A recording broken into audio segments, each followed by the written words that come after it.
Bonjour à tous. Oula. On va laisser les derniers arriver s'installer.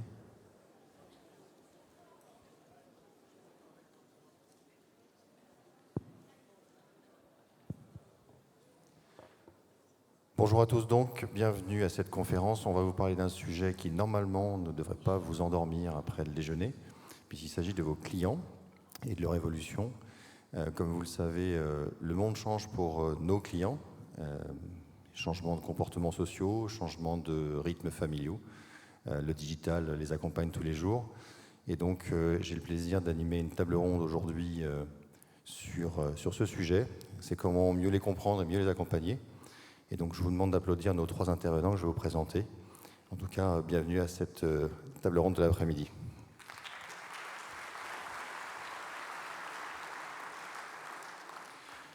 Avant de vous les présenter, on va charger d'une mission technologique, puisque c'est le thème de l'après-midi, qu'il s'agit de cette petite application qui s'appelle Wissemly, que vous pouvez utiliser en ouvrant votre navigateur. Ce n'est pas une application mobile. Vous pouvez rentrer le code Patrimonia, et en l'occurrence, vous pouvez poser des questions. Ces questions, on va les récupérer, et à la fin de l'entretien, à la fin de nos échanges, on pourra en répondre à quelques-unes d'entre elles en fonction du temps qui nous restera. Mais en tout cas, l'idée, c'est de répondre le plus souvent possible à vos questions. Et si la technologie fonctionne, normalement, l'effet démo devrait éviter de tomber en carafe. Vos questions vont s'afficher sur l'écran derrière moi. Voilà pour les aspects logistiques.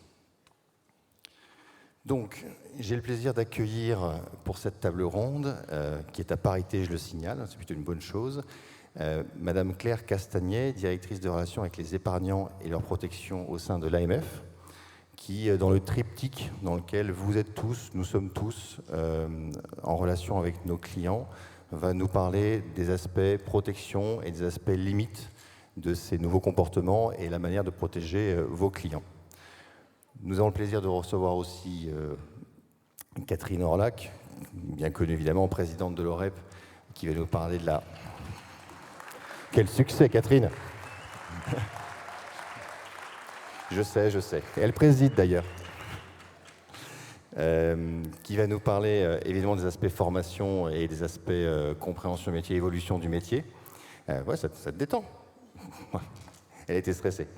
Et nous avons le plaisir d'accueillir Rémi Oudigri, qui est sociologue, directeur général de Sociovision, qui est une filiale de l'IFOP, qui va nous décrire sociologiquement l'évolution de nos propres clients. Et d'ailleurs, je vais lui laisser la parole pour commencer cette présentation. Merci à tous les 3 d'être parmi nous aujourd'hui. Rémi, à toi.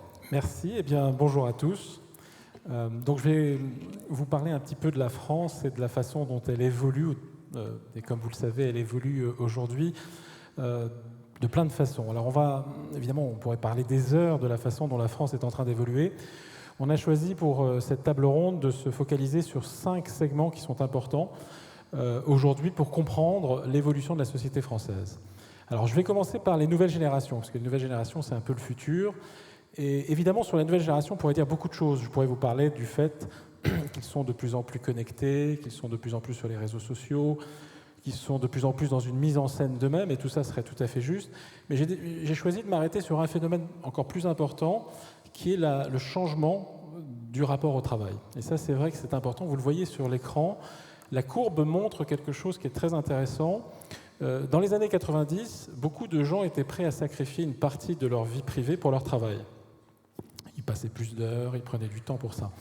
Aujourd'hui, le rapport est inversé. La jeune génération est prête à sacrifier son travail à sa vie personnelle. Et ça, c'est une évolution très importante que vous voyez sur la courbe. C'est un mouvement qui touche l'ensemble de la population active en France, mais spécifiquement les plus jeunes, les 25-34 ans, sont 69%, comme vous le voyez à l'écran, à nous dire qu'ils sont prêts à sacrifier leur travail. Alors ça, c'est important. Alors évidemment, vous allez me dire, est-ce qu'il y a eu une épidémie soudaine de paresse dans notre pays ? Évidemment non. Simplement, ces jeunes-là ont vu leurs propres parents, ont vu leurs oncles, ont vu une partie de leur famille se tuer à la tâche, passer de longues heures sans retour, sans récompense. Et donc, ils ont décidé de ne pas faire autrement. Ils ont vu leurs parents ne plus voir leurs enfants. Et ils ont décidé, en tout cas, ils ont envie aujourd'hui de changer cela. Et c'est ça qu'on voit. Et évidemment, ça change non seulement le rapport au travail, mais également le rapport à l'argent, puisqu'on ne regarde pas de la même façon le long terme, les priorités d'investissement quand on est dans cet état d'esprit. Donc ça, c'est une évolution sur laquelle je voulais revenir parce qu'elle est très importante pour comprendre l'évolution de notre société. Alors quand on parle des jeunes, il faut aussi avoir à l'esprit qu'ils sont en train de changer les codes. Il y a quelques années, à la fin des années 90, on parlait des adolescents. Vous vous souvenez, c'était les adultes encore adolescents. Il y a eu un film célèbre, vous le connaissez sans doute, Tanguy, qui a décrit ces enfants, enfin ces adolescents, ces adultes qui ne voulaient absolument pas quitter le nid parce que la société était dure. Aujourd'hui, on parle de millénials. Vous avez sans doute entendu parler de ce nom. Sachez que ce terme est entré dans certains dictionnaires cette année en France. Mais ce qui est intéressant dans ce terme qui décrit un peu les jeunes nés au cours des années 80, 90, début 2000, c'est qu'il y a quelque chose qui a changé. Et ce qui a changé, c'est qu'aujourd'hui, les jeunes veulent devenir adultes sans fermer la porte de la jeunesse. Avant, on était jeune, puis ensuite on entrait dans l'âge adulte. On essayait éventuellement de le reculer, mais on devenait adulte. Aujourd'hui, on est adulte et jeune à la fois. Concrètement, ça veut dire quoi? Ça veut dire que les codes changent. C'est-à-dire que c'est pas parce qu'on est très sérieux, et on l'est de plus en plus grâce aux outils technologiques, on est de plus en plus autonome, on peut faire de plus en plus soi-même des choses de façon indépendante, mais on a envie de garder un certain état d'esprit un peu, pour employer un anglicisme, cool. Et ça, c'est important parce que dans les entreprises, c'est ce qu'on voit aussi aujourd'hui. Les codes changent et ça change évidemment le rapport à l'autorité. On n'est plus du tout dans le même rapport très vertical de respect de l'autorité. Au contraire, on accepte de moins en moins cela. On considère qu'un certain code plutôt jeune doit se faire entendre également. Concrètement, dans le rapport à l'argent, ça veut dire quoi?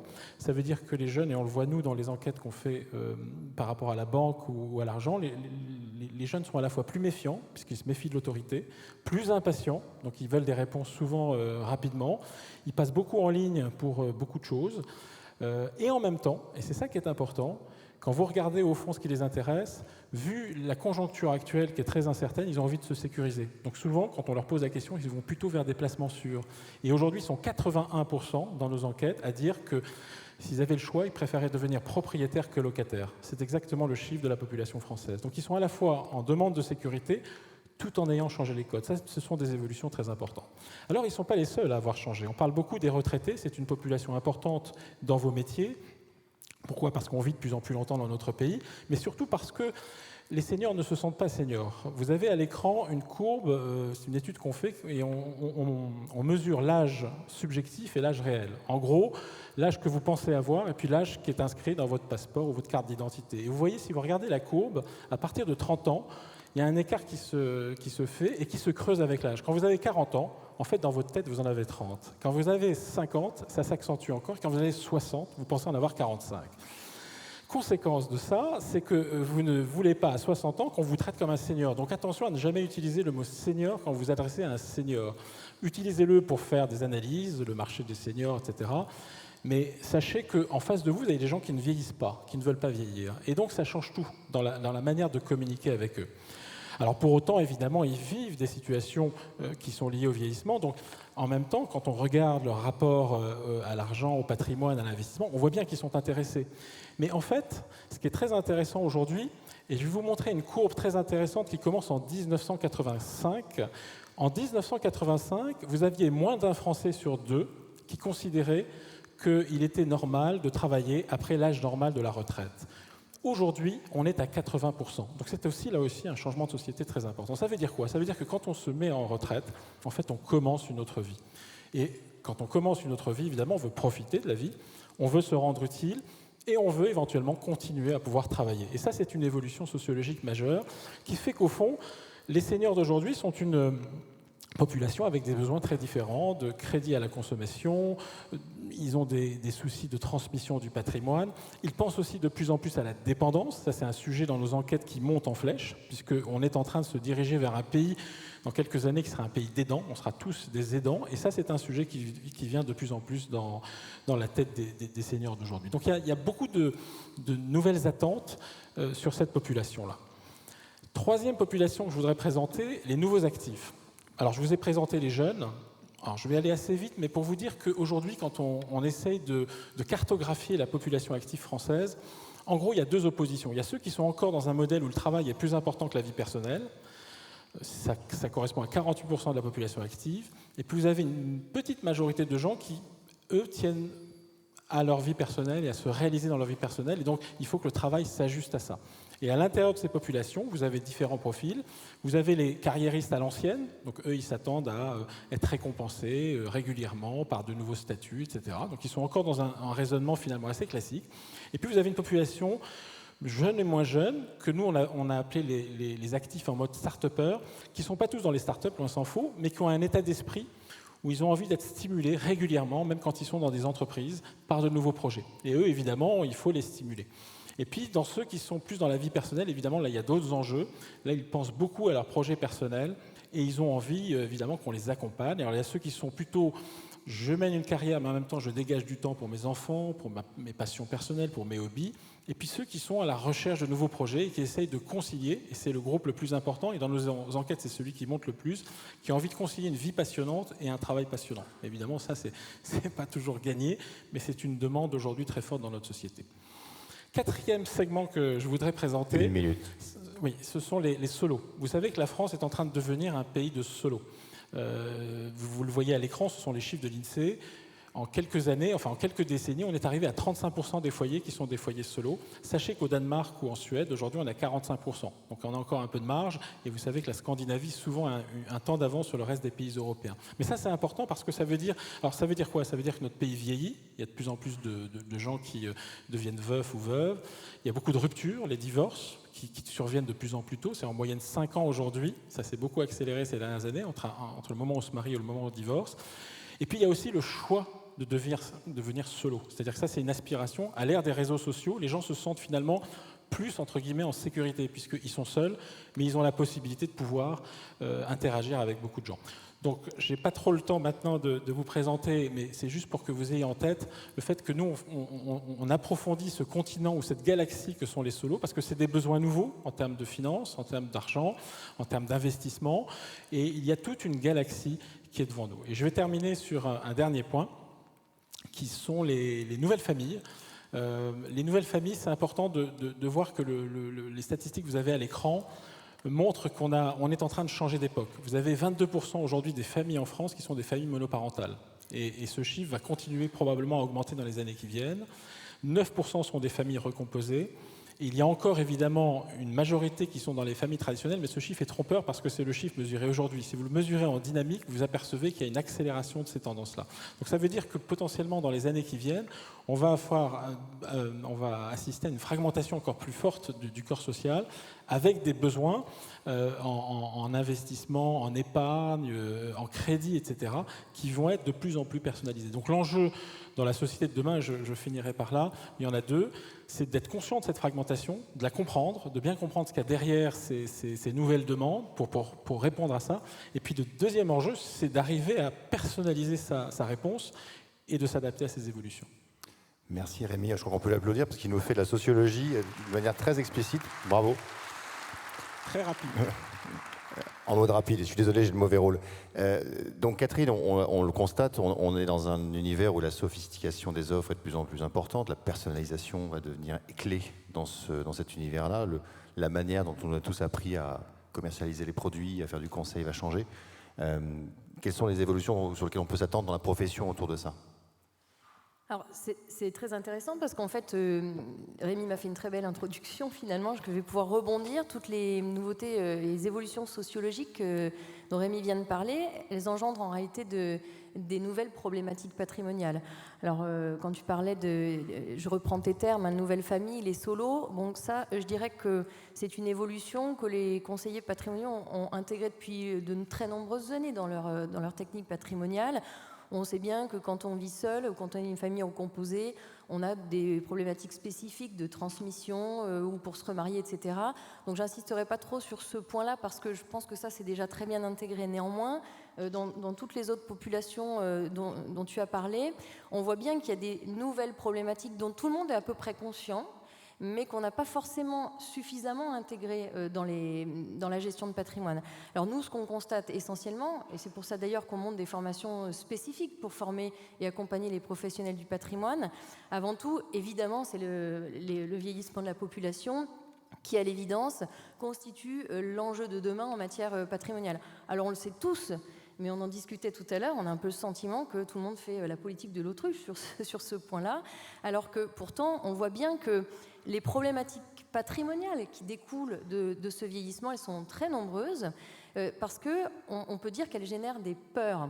Le vieillissement, il génère des peurs qui sont grandissantes avec l'âge, et c'est bien naturel et légitime. Alors avant tout, et j'emprunte tout ce que je vais dire à Jean Oulanier, qui a beaucoup travaillé ces sujets-là, on a à gérer, quand on est un conseiller patrimonial, la peur de manquer de son client. Alors la peur de manquer, évidemment, on la comprend tous, c'est la diminution des ressources du fait de la baisse des retraites. Donc ça veut dire qu'il faut, d'un point de vue économique, réorganiser le patrimoine, avoir une allocation d'actifs adaptée et puis trouver des produits qui vont générer des ressources complémentaires pour financer la retraite d'une part, et puis il faut voir beaucoup plus loin parce qu'au-delà de la retraite, il y a la probable dépendance qui a un coût extrêmement élevé.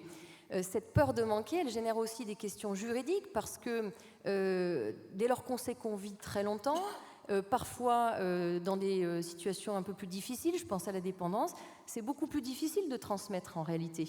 Donner en pleine propriété, par exemple, quand on sait qu'il faut pourtant protéger ses vieux jours, mais on voit bien qu'il y a des techniques spécifiques juridiques dans les donations. Je pense, alors évidemment, je ne peux pas ne pas parler de démembrement, je peux parler évidemment de donations avec réserve d'usufruit, mais il y a plein d'autres techniques qui doivent être connues et mises en avant par les conseillers patrimoniaux qui permettent de donner en retenant pour pouvoir protéger ses vieux jours.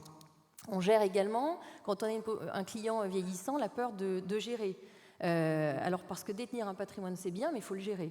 Et le gérer quand on est retraité, qu'on a, on peut le dire, un désintérêt parfois pour la matière, et puis quand on est dépendant, qu'on n'est plus capable de gérer, ça s'anticipe. Et le rôle du conseiller patrimonial, c'est aussi justement dans l'anticipation de proposer la mise en place d'outils qui vont permettre de dire qui gérera pour le temps où je serai mal. Donc ça veut dire par exemple, je ne donne pas des listes exhaustives, mais la mise en place de mandats, etc. Et ça nécessite des techniques spécifiques qu'il faut absolument apprendre et comprendre. Et puis pour les populations vieillissantes, on a enfin la peur de mourir. Alors je dirais que ça, finalement cette peur commune, j'imagine, à toutes les populations.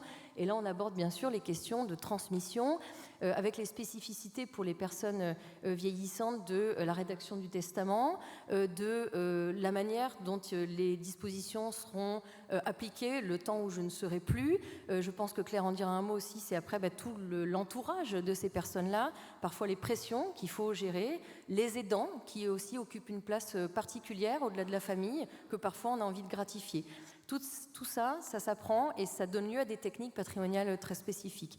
Donc je dirais que ça, le vieillissement de la population, sachant que on a vu quelques chiffres, mais il faut être conscient qu'aujourd'hui, les personnes âgées de plus de 65 ans, elles sont 12 millions aujourd'hui, elles seront 16 millions d'ici 2030, et les prévisions de l'INSEE, c'est même 26 millions en 2060, donc ça veut dire que c'est la seule cohorte qui va augmenter aujourd'hui, donc il faut absolument s'intéresser davantage en matière patrimoniale à ce qu'on fait aujourd'hui. Ensuite, le deuxième thème sur lequel on travaille beaucoup, nous, c'est, je pense que c'est un peu dans les nouvelles familles dont tu parlais tout à l'heure, c'est l'internationalisation du patrimoine. Alors là, on ne peut plus du tout ignorer ce phénomène-là. On voit bien que nos clients, ils évoluent aujourd'hui dans un monde qui est sans frontières. Alors ça veut dire quoi ? Ça veut dire que le nombre d'impatriés, d'expatriés ne cesse d'augmenter, qu'on a aujourd'hui des clients qui ont des enfants qui partent vivre à l'étranger ou qui eux-mêmes partent vivre à l'étranger. On a des unions de personnes de nationalités différentes qui se font et puis qui se défont aussi. On parlait de divorce tout à l'heure. Bon, mais le problème, c'est que quand on a un élément d'extranéité comme ça dans une famille, la gestion de patrimoine, elle est complètement bouleversée. Alors, c'est une matière très technique, mais aujourd'hui, qui n'a pas un client qui a un de ces éléments-là ? Et le problème, c'est que les habitudes que l'on a par rapport au droit civil, droit fiscal français, toutes ces règles, elles se trouvent bouleversées par les conflits de lois internes notamment, et qui engendrent les problématiques, je peux en citer quelques-unes, c'est comment mes revenus vont être imposés si je pars à l'étranger, sous quelle loi est-ce que tout ça va être régi, mon régime matrimonial, est-ce qu'il est toujours valable, s'il m'arrive quelque chose et que je décède, comment sera réglée ma succession d'un point de vue civil, d'un point de vue fiscal, quelle sera ma protection sociale, et puis après il y a toutes les questions de mode de détention, mise en place de fiducie, de trust, des instruments intéressants qu'on n'a pas encore la possibilité ou de manière assez limité de mettre en place en France. Toutes ces questions-là encore voilà, découlent d'évolutions sociologiques, mais posent vraiment des questions patrimoniales assez techniques. Ensuite, peut-être le point que je voulais aborder, Rémi, tu en as parlé, c'est alors les jeunes qui... alors, c'est peut-être un peu contradictoire ce que je vais dire, et en même temps, j'en suis pas sûre, tu m'arrêtes, mais tu dis les jeunes, ils sont en demande de sécurité, etc. Et en même temps, on fait le constat qu'ils sont de plus en plus entrepreneurs. C'est-à-dire que dans une salle de classe d'étudiants, hein, quand on demandait il y a quelques années qui veut monter sa boîte, quasiment personne ne levait la main.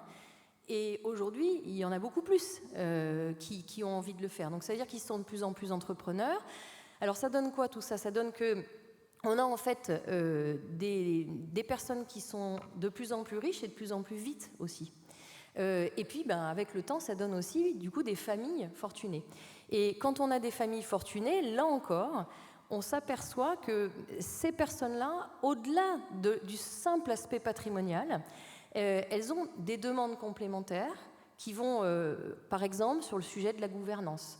Alors, la gouvernance d'entreprise, la gouvernance familiale, alors, ce ne sont pas des problématiques purement patrimoniales, mais elles en découlent. Et ça veut dire qu'aujourd'hui, les conseillers doivent être capables de proposer la mise en place de certaines règles internes, d'outils, de chartes de famille, etc. Et puis, on voit bien que dans cet écosystème des familles très fortunées, il y a aussi tout l'aspect émotionnel, psychologique qui rentre en jeu et qu'il faut apprendre à gérer dans un climat qui parfois peut être conflictuel.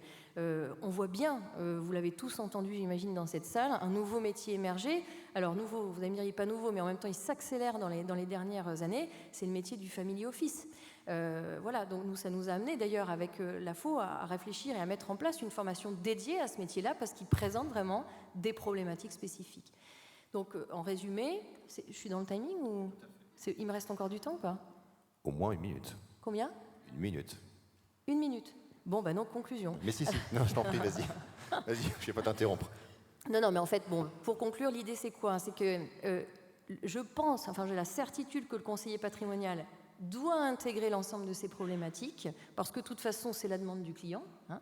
Mais ça veut dire qu'il faut, du coup, réfléchir à ces nouvelles stratégies. Alors évidemment, ça nécessite de se former. Venez à l'OREP, on sera ravis de vous accueillir. Non, je plaisante, mais il faut se former à ces nouvelles techniques parce qu'elles sont extrêmement complexes et très sophistiquées. En réalité, c'est ça la difficulté. Et le rôle du conseiller patrimonial là-dedans, c'est de réduire en fait les peurs que génèrent ces nouvelles évolutions. Le conseiller patrimonial, c'est un réducteur d'incertitude dans ce contexte-là. Merci beaucoup, Catherine, pour ces explications. Merci pour elles.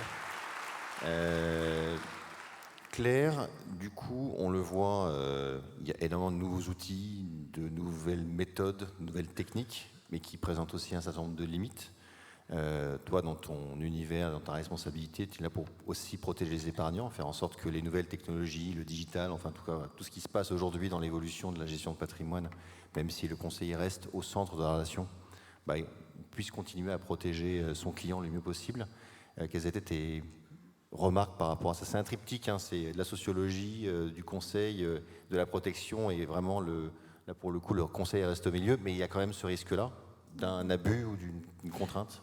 Alors, ce que j'ai bien aimé tant dans les présentations de Rémi que de Catherine, c'est que l'on voit que si on s'intéresse au client, et c'est votre métier, le client est extrêmement divers.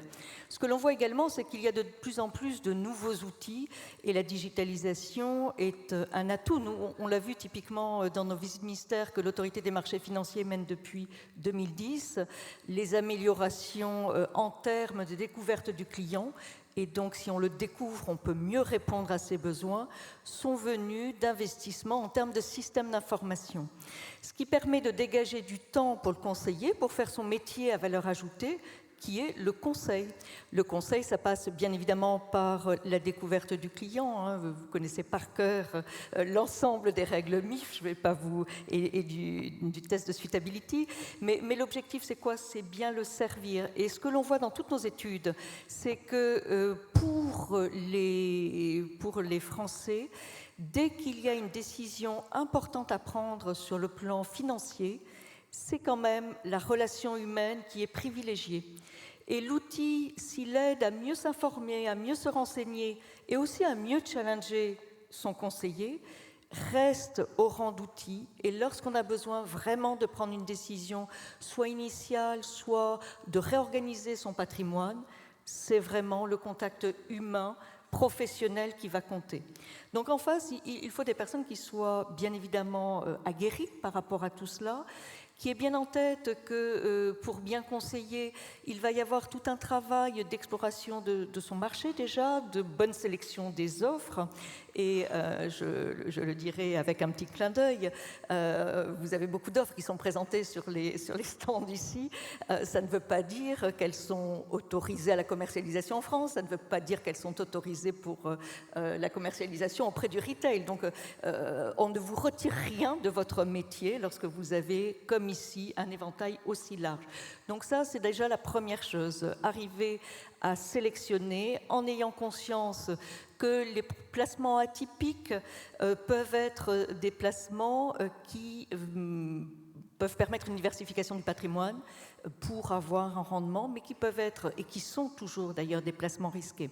Donc, moi, je donnerai un petit conseil et une petite alerte. Si, lorsque vous exercez cette sélection, attention, regardez tout de suite la commission qui vous est servie et vous aurez une idée assez juste de l'attention et de la vigilance qui doit être la vôtre. Sur ces aspects-là, conseiller, ça veut dire donner aussi une information complète. Et on l'a vu dans nos visites mystères, souvent, il y a un malaise pour énoncer tous les frais. Et tous les frais, c'est important, et y compris éventuellement les conflits d'intérêts évidents qui sont là parce que vous êtes dépendant, vous êtes conseiller non indépendant, et il n'y a pas de souci en tant que tel. Il suffit de le dire et de circonscrire et de maîtriser tout cela. Je disais, le client est varié et divers, et pour bien le conseiller, il faut bien le connaître. Bien le connaître, c'est explorer ses différents besoins. On l'a vu, selon les populations, ils sont différents. Mais ce que l'on constate, c'est que les besoins de long terme sont très importants. Dans nos différentes études, et je pense que Rémi ne fera que le confirmer, on a, en termes de besoins prioritaires, la préparation de la retraite, d'abord l'épargne de précaution. Le deuxième, c'est la préparation de la retraite et puis la préparation de la dépendance.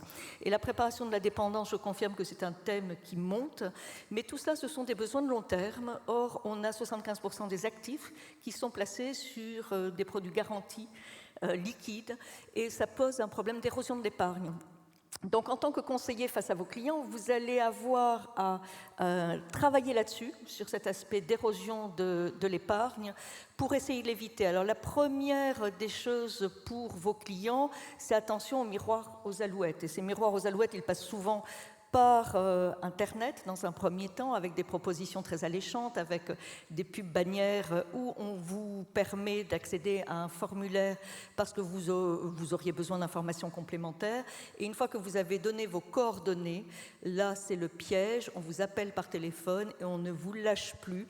Et très adroitement, parce qu'il y a de l'ingénierie sociale derrière ces conseillers, il y a une capacité à vous faire dire ce que vous n'avez même pas conscience de dire, c'est-à-dire combien de livrets A il y a dans la famille, tout ce genre d'informations qui leur permet d'arriver à situer finalement de combien ils pourraient vous léser. Et ils ne lâchent rien, et ils vous rappellent quand vous commencez à vous en apercevoir pour vous proposer les services d'un faux cabinet d'avocat ou pour vous dire il y a des taxes à payer. Face à ce fléau, l'autorité des marchés financiers avec l'ACPR et avec le parquet a tenu une conférence de presse le 17 septembre parce qu'on voit une industrialisation, une professionnalisation de ces arnaques financières pour appeler à la vigilance, et nous, et je vous le dis aujourd'hui en tant que professionnels, aidez-nous à être un rempart par rapport à ces arnaques puisqu'il y a un vrai sujet de confiance. Et pour vous aider, nous lançons, elle est lancée aujourd'hui, une application qui est un nouveau service, AMF Protect Épargne, qui vous permettra, à partir d'Internet, la semaine prochaine ce sera sur Apple, de pouvoir suivre au fil de l'eau les mises sur liste noire des acteurs non autorisés, et puis de pouvoir faire un certain nombre de tests et d'avoir accès à de l'information. Donc c'est pour vous, c'est pour vos clients, n'hésitez pas à l'utiliser. Je reviens sur les différents besoins. Les différents besoins, on le voit, les populations évoluent. Nous voyons deux grands thèmes qui traversent les préoccupations des épargnants. C'est le vieillissement de la population, bien évidemment. Au sein du pôle assurance-banque épargne qui est commun à l'AMF et à l'ACPR, nous venons de lancer ce lundi un groupe de travail sur le vieillissement des populations et comment on peut y répondre d'un point de vue financier. Est-ce qu'il faut des produits particuliers? Quel type d'information? Quel type de canaux de distribution? Quelle est la formation également des conseillers qu'il faut prévoir? Donc ça, je pense que ça doit faire plaisir à Catherine, puisqu'on est très en phase par rapport à tout cela. Et enfin, quelles sont les politiques de conformité et de vigilance? L'objectif des régulateurs, c'est qu'avec la place, et je suis ravie de voir que les associations de CIF, CGP nous soutiennent tout à fait, avec la place, comment on peut trouver des consensus pour répondre à ce fameux défi de demain. L'autre point et l'autre grand thème, c'est la finance durable. On parlait des jeunes, je ne les ai pas évoqués jusqu'à maintenant, mais les jeunes, et Rémi, je veux bien que tu réagisses par rapport à cela, nous, ce que l'on voit, c'est qu'ils sont plus sensibles au sens. Ils sont plus sensibles au sens, ils sont plus sensibles aussi au fait que leur épargne peut servir à quelque chose. Et à ce titre-là, ils sont plutôt intéressés par la finance durable. Nous venons de mener, là encore, une étude où on voit que 7 Français sur 10 font très attention aux aspects de durabilité dans leur vie au quotidien.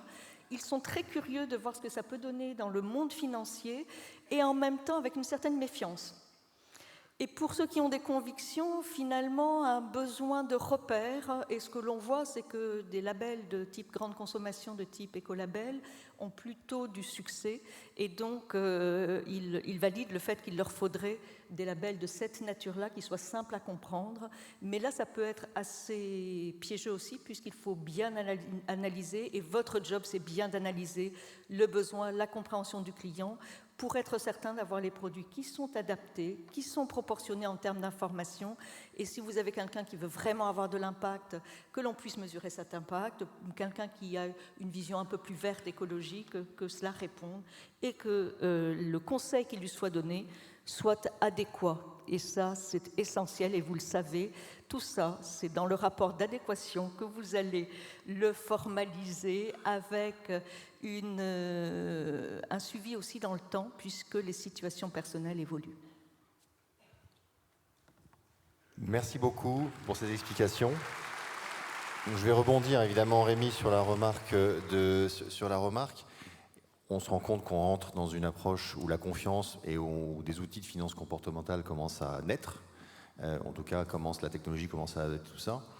Pour ces différents segments de clientèle, quelle est la vision du sociologue par rapport à cette évolution-là? Donc, pour rebondir peut-être sur la question. Oui, alors juste sur les jeunes, en effet, ils sont aujourd'hui beaucoup plus conscients de ces enjeux-là. Après, ils restent des jeunes, c'est-à-dire qu'ils ont souvent plus d'aspiration qui ne se traduit pas nécessairement dans les comportements. C'est un peu ça l'enjeu, c'est de traduire ça en comportement. Mais dans quelques années, probablement, ils seront plus exigeants sur ces sujets-là. Alors sur le sujet de la confiance, nous, on regarde très précisément le rapport des Français et de l'argent, de la banque, de l'assurance. Ce qu'on observe, c'est qu'il y a clairement, et ce n'est pas nouveau, une crise de confiance par rapport aux institutions bancaires. Je vous le dis parce que quand on demande aux gens, on leur donne une liste d'organismes, d'institutions, et on leur demande si ces organismes servent ou non l'intérêt général, il y a 40% des Français qui disent que les banques ne servent pas l'intérêt général. Ce qui est juste après les grands partis politiques. Donc ça fait le politique et le bancaire ne font pas bon ménage. À titre de comparaison, les assurances sont à 28%. Et évidemment, ceux qui servent l'intérêt général aujourd'hui, c'est les petites entreprises, c'est tout ce qui est petit et qui est justement semble transparent. Donc ça, c'est la première chose. Deuxième petite remarque, on vient de dépouiller les résultats de notre dernière enquête. On est dans la France des Gilets jaunes depuis un certain nombre de mois maintenant. Et pour autant, ce que nous, on voit, c'est qu'on ne voit pas monter le rejet de la richesse. C'est-à-dire qu'on a aujourd'hui 60% des Français qui disent que les riches contribuent au progrès de la société. Ce chiffre n'a pas bougé depuis l'an dernier. De même qu'il y a beaucoup de gens qui nous disent à 71% qu'il n'est pas choquant que certaines personnes qui ont beaucoup d'argent puissent le dépenser comme ils veulent. Donc ça c'est important parce que ça montre qu'il y a l'impact médiatique d'un mouvement, mais ensuite une société ne change pas comme ça du jour au lendemain. Alors, pour revenir sur cette crise de confiance, nous, ce qu'on observe, c'est que les gens ont de moins en moins confiance dans les conseillers bancaires. Donc là, il y a vraiment une alerte depuis des années. Il y a de plus en plus de Français qui nous disent qu'ils n'ont vraiment pas confiance. Ça favorise évidemment de plus en plus les opérations sur Internet, en ligne, puisque les gens ont le sentiment de maîtriser les choses, mais ça pose quand même une vraie question. Donc nous, on s'est intéressé sur le pourquoi. Pourquoi les conseillers sont de plus en plus critiqués. Une des raisons qu'on voit, vous l'avez un peu cité dans vos présentations, c'est la question de la transparence. On a le sentiment que notamment les frais de gestion sont facturés d'une façon très obscure, très opaque. Ça, c'est ce qu'on voit clairement dans nos chiffres. Il y a 64% des Français qu'on interroge qui nous disent ça. Et ça les rend un petit peu tendus par rapport... Et ça leur donne une image, évidemment, des institutions financières assez négative. Donc ça, c'est vraiment un enjeu que celui de la transparence. Après, il y a un deuxième élément que nous, on observe, que je dirais être le manque d'attention, le manque de souplesse. Beaucoup de gens considèrent, on a 45% des gens qu'on interroge, qui disent les conseillers bancaires ne s'intéressent pas du tout à mes problèmes. Donc ils essayent de me vendre des produits, des services, etc. Ok, c'est très bien, mais ils n'écoutent pas vraiment ce dont moi j'ai besoin. Et ça, c'est vraiment un enjeu important. Parce qu'il est là depuis quelques années et il continue à être là. Donc, et il explique pourquoi de moins en moins de Français se déplacent dans les agences ou se déplacent. Alors pour finir sur ce diagnostic, je rejoindrai ce qui a été dit, c'est-à-dire que la relation humaine reste probablement le point le plus important. Parce que les gens font de plus en plus de choses en ligne, mais néanmoins, au moment important de leur vie, quand ils ont de l'argent à placer, qu'ils ont des investissements à faire, qu'ils ont un conseil à demander en termes de transmission de patrimoine, ils ont besoin d'une personne humaine, et ça ne sera jamais remplaçable. Donc je pense que l'enjeu dans les années qui viennent, et moi je travaille avec plusieurs banques, c'est toujours ce que je dis, c'est un enjeu de passer... Le savoir-faire, vous l'avez, même si on ne sait pas trop parfois comment il est facturé. En revanche, le savoir-être, c'est là où on vous attend. Et c'est là où il y a probablement... Alors le savoir-être, ça ne se décrète pas. Le savoir-faire, bon, on l'apprend à l'école, on l'apprend dans les centres de formation. Le savoir-être, c'est autre chose. Certains, de façon presque innée, ont ce don d'empathie et d'écoute, mais d'autres, il faut l'apprendre. C'est une compétence à apprendre. Et donc l'enjeu dans les années qui viennent, pour rétablir ce lien, pour faire en sorte qu'il y ait un peu plus de confiance entre les clients et les acteurs de la finance, de la banque, etc., c'est d'être plus pédagogue, d'être plus concret et d'être plus transparent. Merci Rémi. Catherine, du coup, je te laisse rebondir sur le sujet et j'en profite pour glisser une question de la salle qui a fait écho à ce que vous dites, où on pose la question de savoir est-ce que ces nouveaux clients sont prêts à régler les honoraires des CGP, prêts à régler les honoraires. Donc il y a le sujet de la transparence qu'on évoquait à l'instant, puis Claire, tu rebondiras sur le sujet après Catherine. Alors, peut-être déjà pour rebondir sur ce que disait Rémi, en début d'année, Deloitte a sorti une étude. Moi, j'ai retenu entre autres un chiffre, c'est que 47% des Français sont rétifs au conseil digitalisé. Alors attention, je ne dis pas qu'ils sont rétifs à la digitalisation, pas du tout, au contraire. Les études montrent qu'ils sont vraiment heureux de la digitalisation parce que ça les aide notamment pour suivre leur compte. Donc en fait c'est utile et ils en ont besoin pour les process et pour l'agrégation de leur portefeuille, mais ils sont rétifs au conseil digitalisé. Moi je trouve que c'est une très bonne nouvelle en soi parce que, et ça rejoint ce que tu disais à l'instant, c'est que ça montre bien l'importance de la dimension humaine dans la gestion de patrimoine. On sait bien tous, de toute façon, que le client a besoin de ça et que le conseiller patrimonial, il a une partie de son temps qui est dédiée à la gestion, notamment des émotions. Tout ça atteint une dimension très psychologique et qui prend une place vraiment importante. Alors ça veut dire quoi? Que la digitalisation aujourd'hui, elle est évidemment nécessaire. De toute façon, la réglementation nous invite à investir dedans parce qu'il y a des tâches et des missions qui sont tellement chronophages qu'aujourd'hui, on voit bien que quand on est installé seul, c'est quasiment plus gérable. Donc ça veut dire que la digitalisation, elle doit aider le conseiller patrimonial à gérer justement tout ce qui n'apporte pas de valeur immédiate ou qui parfois même représente un centre de coût, parce que c'est très souvent le cas, pour qu'il puisse se concentrer justement sur cette dimension humaine et puis surtout sur la dimension service. Alors ça m'amène à une réflexion, c'est qu'on s'aperçoit aussi que c'est même parfois désagréable pour le conseiller, mais ça peut avoir des points positifs. C'est qu'on a affaire à un client qui est de plus en plus informé. les forums, les réseaux sociaux, le web, etc. Je n'ai pas dit de mieux en mieux, c'est le problème, mais de plus en plus informé. Donc ça veut dire qu'en général, quand il arrive, il a déjà pas mal de renseignements. Et au fond, on voit bien que dans cet écosystème-là, l'action de vente d'un produit ne suffit pas. En tout cas, elle ne suffit plus au client. Et qu'à l'évidence, parce qu'il a déjà les informations nécessaires, il attend beaucoup plus de son conseiller patrimonial, et ce qu'il attend, c'est du service et c'est du conseil. Alors, oui, par rapport à la question qui a été posée, moi je pense que tout cela pose nécessairement la question du business model aujourd'hui et de la rémunération. Alors, c'est un débat, hein, on le sait bien. Il me semble que, par tout ce qui vient d'être dit, aujourd'hui, on a concentré les rémunérations, parce que c'est le système, et parce que la réglementation nous y amène aussi, on a concentré les rémunérations sur la transaction. Et le problème, c'est que dans ce système-là, le conseil ne ressort pas. Alors que tout conseiller patrimonial rend des services importants à son client et fait du conseil. Mais dans cette rémunération transactionnelle, le conseil et la valeur du conseil ne ressort pas. Ça veut dire quoi? Ça veut dire qu'en fait, le client a tendance à ne pas voir les services que vous leur rendez, alors qu'il y en a une multitude.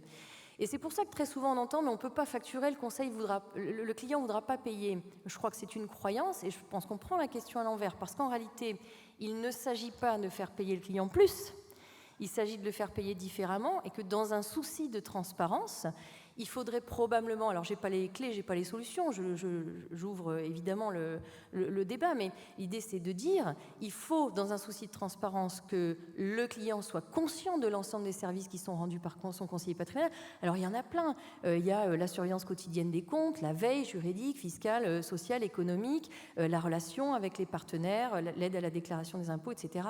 Et puis tout le conseil qui est donné. Il faudrait pouvoir formaliser ce travail qui est fait, ce qu'on ne fait pas en réalité.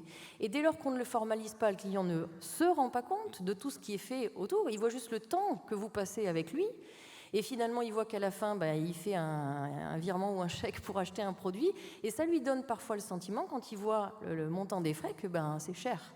Alors qu'en réalité, c'est pas cher au regard de tout le service que vous lui rendez.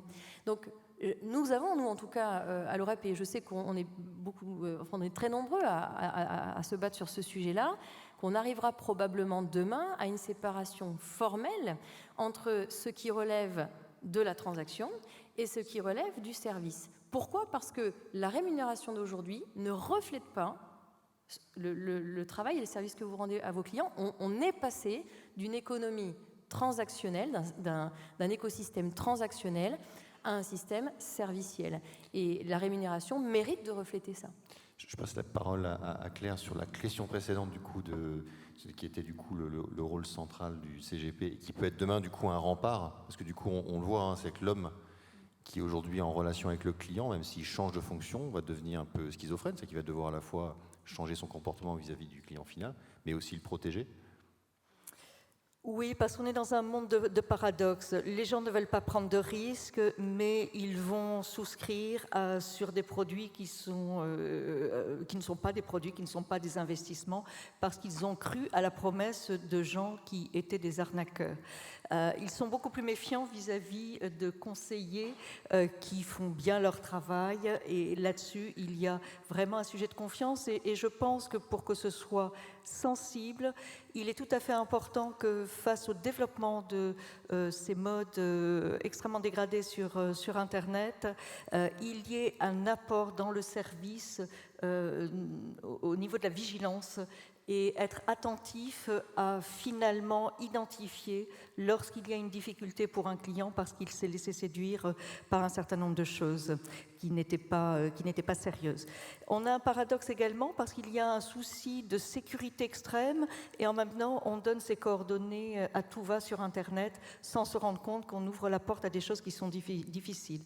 On ne jure que par le digital, mais effectivement on veut de l'humain, et l'humain c'est essentiel. Et qu'est-ce que va apporter l'humain? Moi je trouve que la réglementation est très bien calée par rapport à ce que dit Catherine, c'est-à-dire qu'on a le service d'investissement qui est le conseil, et c'est un service en soi. et l'exécution d'ordre ne vient qu'après. Et on doit souvent expliquer devant les établissements financiers, devant les conseillers, que ce sont 2 étapes différentes, 2 services différents, et qu'il faut bien prendre en compte chacune de ces étapes-là. Et c'est pour cela qu'on est tellement insistant sur le fait de dire, au-delà de la réglementation, tout ça fait sens. Si vous avez rendu un conseil, il faut que ce conseil soit visible, rapport d'adéquation, où vous expliquez, et pour que ce soit visible, il faut que vous en parliez avec votre client. Il faut que vous lui montriez comment vous êtes arrivé à son profil, pourquoi vous lui proposez tout cela. Et puis, comme on a besoin d'un langage commun, il faut utiliser la documentation réglementaire plutôt que la documentation commerciale, parce que la documentation réglementaire, elle a ses défauts, mais rien n'est parfait dans ce bas monde, elle a ses défauts, mais au moins, elle est standardisée. Donc chacun apprend à poser les bonnes questions, et vous-même, vous êtes en capacité de leur répondre. Et pour cela, ça signifie un effort considérable sur les aspects de formation. Il y a une exigence forte de la part de l'autorité des marchés financiers. Vous n'êtes pas sans savoir qu'au 1er janvier 2020, pour tous les CIF qui n'auraient pas la certification AMF par le biais de l'évaluation interne qui a été montée par les associations professionnelles, on bascule dans le régime de l'examen certifié AMF et un nouveau syllabus a été vu, puisqu'il datait de 10 ans, même s'il avait été mis à jour au fil de l'eau, qui intègre des sujets comme la finance durable, qui intègre des sujets comme le risque en insistant, comme la commercialisation et les biens divers, mais également des sujets sur les actifs numériques. Pourquoi ? Parce que vous avez un client qui va venir vers vous et vous parler de Bitcoin. Il faut que vous soyez en capacité d'avoir les bons concepts et de pouvoir jongler et avoir du répondant, tout simplement.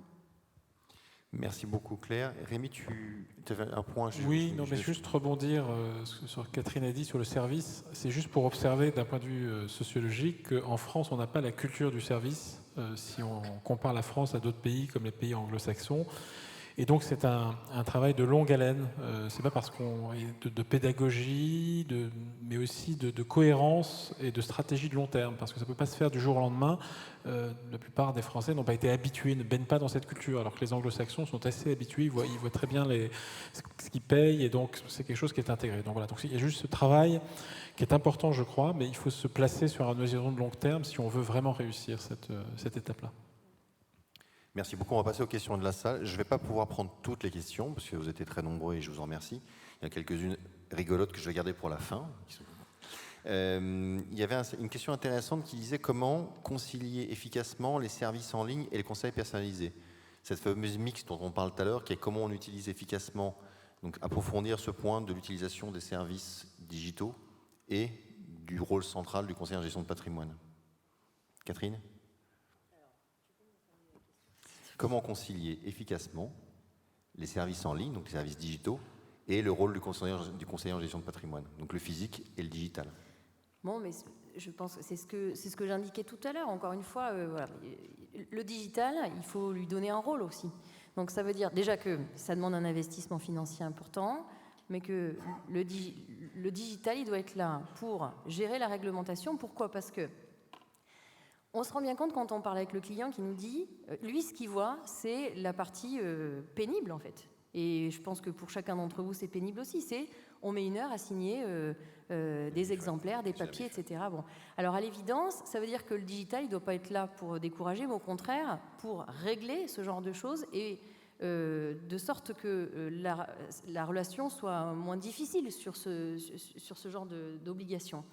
Et je crois qu'après, le digital va permettre, si on arrive à ça, eh bien, de rendre la relation avec le conseiller beaucoup plus dynamique. Et encore une fois, ça veut dire qu'à partir du moment où on a géré ce problème-là, on va pouvoir se concentrer sur le temps passé avec le client et le service qu'on va lui rendre. Donc ça veut dire qu'on aura beaucoup plus de temps.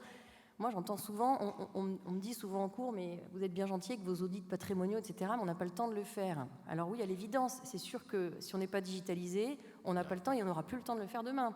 Mais ça veut dire que l'outil digital, il doit amener ça. Il doit vraiment être un accélérateur de temps. et il doit être un gain de temps pour se concentrer sur les missions à valeur ajoutée. À mon sens, c'est ça. Et puis, il ne faut pas négliger aussi un point, c'est que, mais ça serait peut-être plus du domaine de l'intelligence artificielle derrière, c'est qu'au-delà du gain de temps, les outils digitaux doivent aussi demain nous permettre à mieux connaître le client. Et on voit bien qu'aujourd'hui, il y a de plus en plus d'outils, on en est tous victimes d'ailleurs dans le quotidien, mais ça peut servir aussi de mieux connaître son client pour mieux cibler son besoin. Claire, tu avais un commentaire à ce sujet Oui, moi je voulais rappeler une chose pour que votre client soit satisfait. Il y a un point qui est fondamental et incontournable, c'est le fait que son consentement soit éclairé. Or, le consentement éclairé, ça c'est pas l'outil qui le fait ou il le fait pas aussi bien que vous ne pouvez le faire. Donc, je rejoins tout à fait Catherine sur tout ce qui est administratif, sur tout ce qui est fluidité. Oui, bien sûr, on peut tout à fait imaginer, on est tous pareils, on râle dès que ça traîne un peu sur Internet ou autre, lorsqu'on veut commander son billet de train ou autre.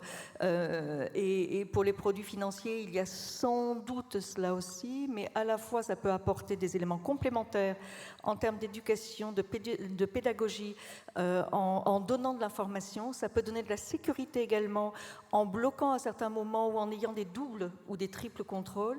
Et puis, ce qui vous restera à vous, fort de cet outil-là qui vous aura permis de préparer tout cela et de gagner du temps en amont et en aval, c'est de vérifier que le client a bien compris, c'est de vérifier que vous êtes en phase et que derrière, il assume le risque, puisque si on veut éviter l'érosion de l'épargne, il faudra introduire un peu plus de risques qu'il n'y en a aujourd'hui, bien sûr de manière adaptée par rapport au profil du client et sa capacité à le supporter.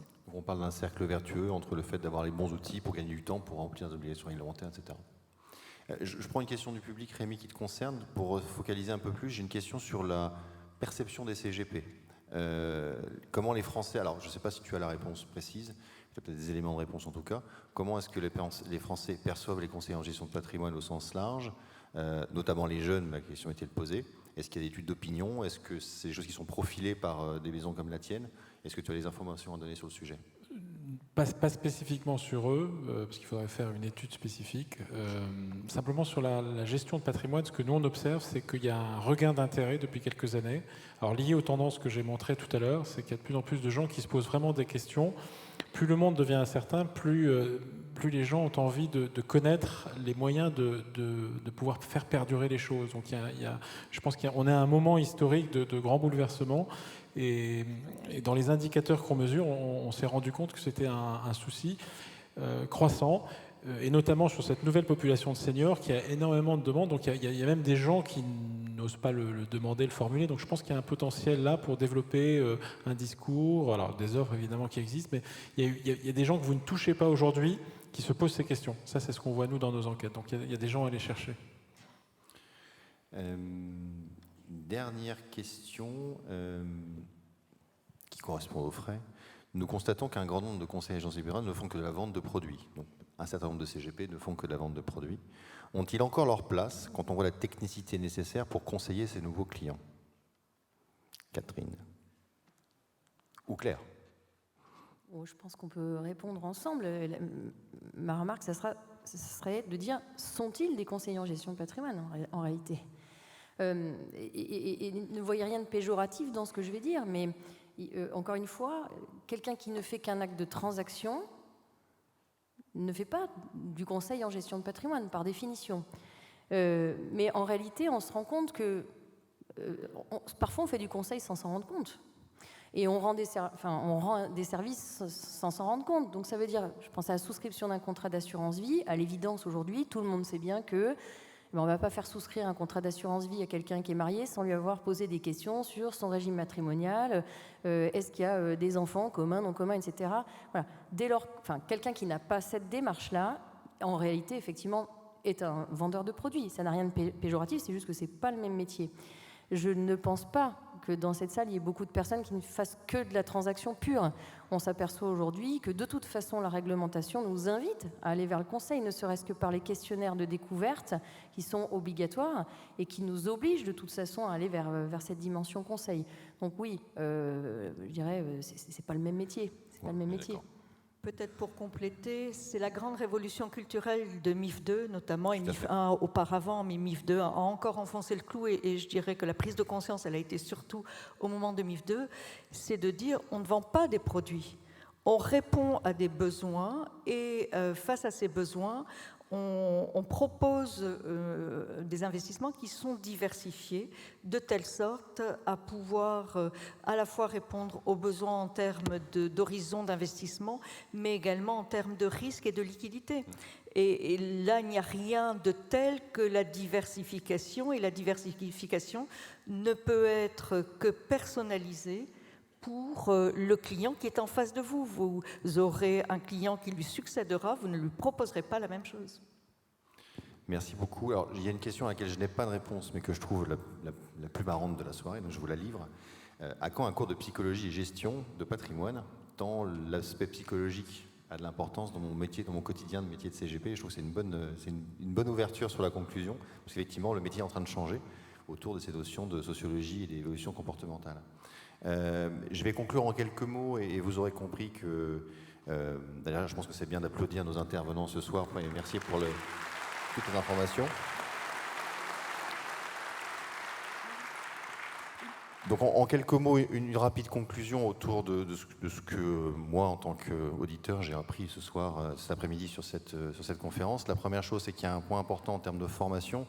On vit un changement fondamental. Nos clients vivent un changement fondamental qu'il faut accompagner sociologiquement au quotidien, à la fois à travers le digital et à travers tout ce qui est en train de se passer dans leur vie quotidienne. Donc notre rôle de conseiller en gestion de patrimoine est en train de changer fondamentalement. Donc l'objectif, c'est première chose, évidemment, formez-vous.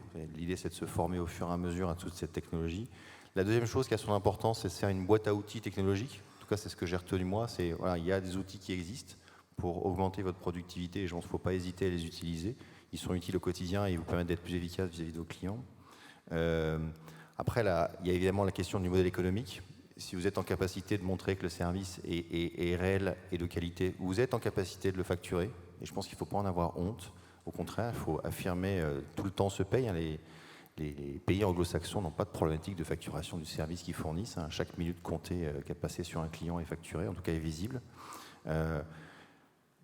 Évidemment, ça rebat un petit peu les cartes dans la relation que nous avons tous avec nos partenaires, parce qu'une collection de ce type-là peut demain vous rendre complètement indépendant vis-à-vis des gens qui fabriquent les produits que vous distribuez et que nous distribuons. Donc c'est une question ouverte qu'on abordera peut-être l'année prochaine. Merci à vous tous et à vous toutes. Excellent après-midi. Merci Claire, merci Catherine, merci Rémi pour ces informations, et excellente fin de congrès à tous. Au revoir.